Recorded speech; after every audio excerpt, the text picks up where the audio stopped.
Hey good people, and welcome back to the channel. It's Wednesday, February 1st, and in a few moments, I'm going to give my review for episode 5 of Married at First Sight Nashville. And for this review, I plan to give you all my episode breakdown, followed by an episode rating, and then I'll share my thoughts on all the couples for the episode.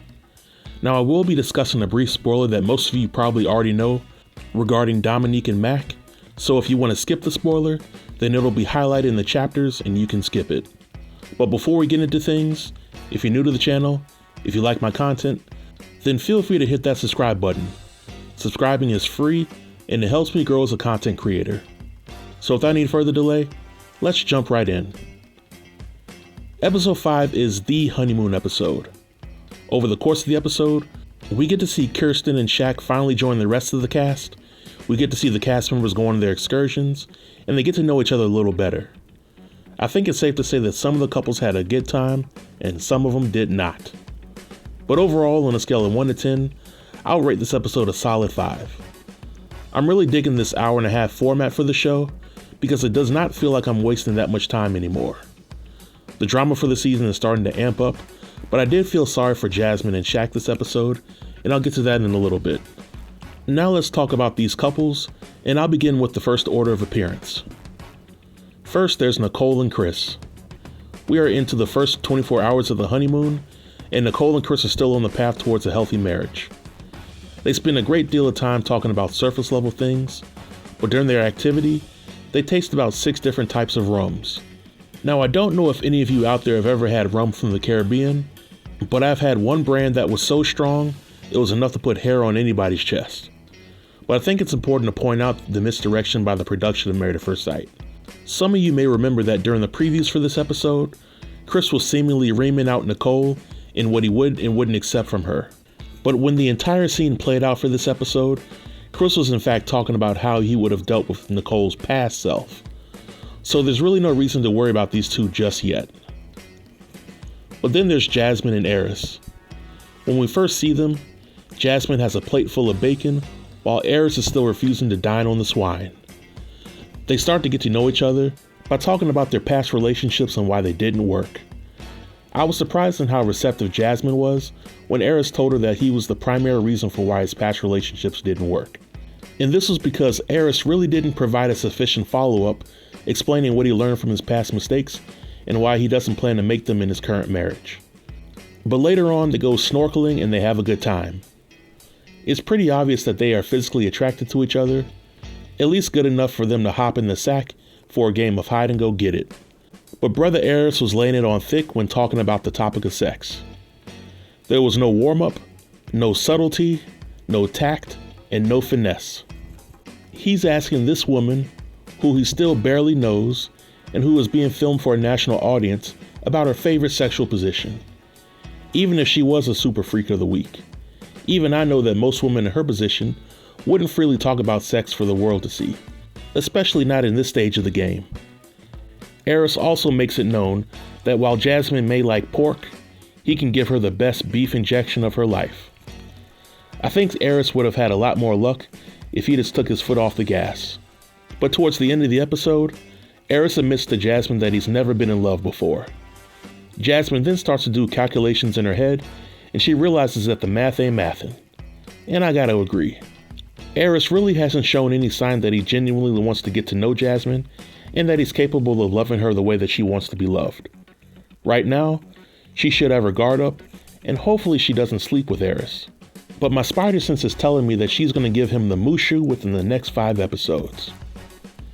Now there's Domynique and Mack, and there's really not a lot to talk about when it comes to these two. During the entirety of this episode, the reoccurring theme is how shy and conservative Mack is, while Domynique is very outgoing and adventurous. If you remember a few episodes ago, Domynique said up front that she wants a guy that's outgoing and an outdoorsman, and from the looks of things, Mack is anything but those things. Furthermore, Mack has a very dry sense of humor, and Domynique made it very clear that she does not think Mack is funny, despite her fake laughs. Domynique claims that she's still into Mack at this point, but there's no indication that she's physically attracted to him, or that she believes that he's an outdoorsman. But according to last week's posted spoiler, Domynique and Mack are the first couple to split, and from the looks of things, I can see why. I think Mack's living situation was icing on the cake, and I think Domynique's lack of attraction to Mack was the major reason for their breakup. Next up, there's Kirsten and Shaq. Like I mentioned earlier, they finally arrived at the honeymoon, and it seems like Shaq was very appreciative that Kirsten traveled with him to Mississippi prior to going on the honeymoon. Shaq claims that he is appreciative of the support, but I gotta ask, did Kirsten really have a choice in the matter? I mean, sure, she could have probably gone on the honeymoon by herself, but it would have been a bad look all the way around. So she likely traveled with Shaq in order to save face, or because she was contractually obligated to do so. But they're in Jamaica. Kirsten is wearing the spandex, and the yams of the back of her bottoms are poking out. The couple goes ATV riding, but I honestly think that Kirsten chose this activity because she wanted to get as far away from Shaq as possible. As soon as they were ready to ride the ATVs, Kirsten took off while Shaq was way behind her. And if you watch Married at First Sight San Diego, then this scene was exactly like the scene from Stasha and Nate's honeymoon. So over the remainder of their scenes for the episode, the reoccurring theme is how beautiful Shaq thinks Kirsten is, but how he wants her to finally let her guard down and talk to him. It was nice for Kirsten to finally admit that she's not physically attracted to Shaq, but I was disappointed that she's making Shaq think that he hasn't kissed her yet because she doesn't like to kiss. Kirsten seems like the type of person that would gladly kiss a guy she was attracted to, so I gotta call BS on that.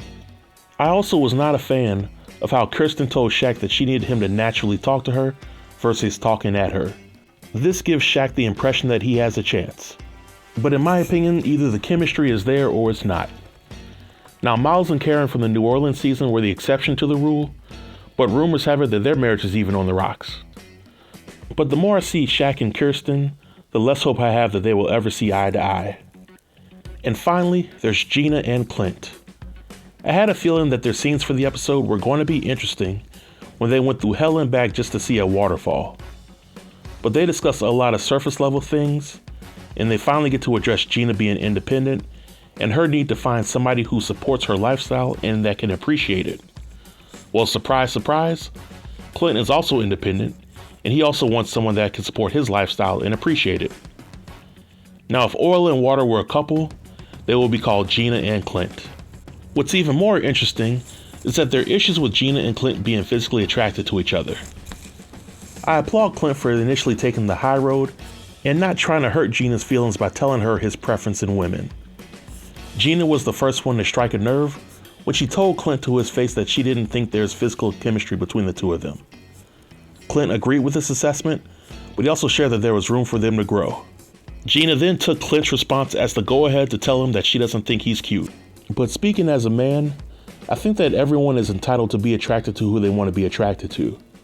But if you're trying to tell me that I'm ugly, and you're not at least a 7 out of a 10, then you're about to get roasted, and you can get it however you like it.